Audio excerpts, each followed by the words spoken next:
خب بهترین خوبین؟ خدا رو شکر بله الان خیلی بهترم. خب دستگاه ماساژ بهتر.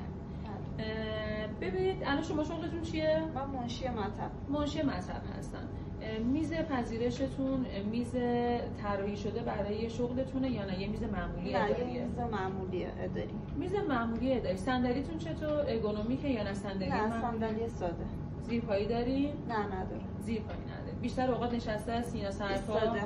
چقدر از تایم روزتون رو پشت میز هستین یا پشت یا 10 دقیقه پشت میزی بقیه تایمو ایستادم. چند ساعت میشه تایم کاریتون؟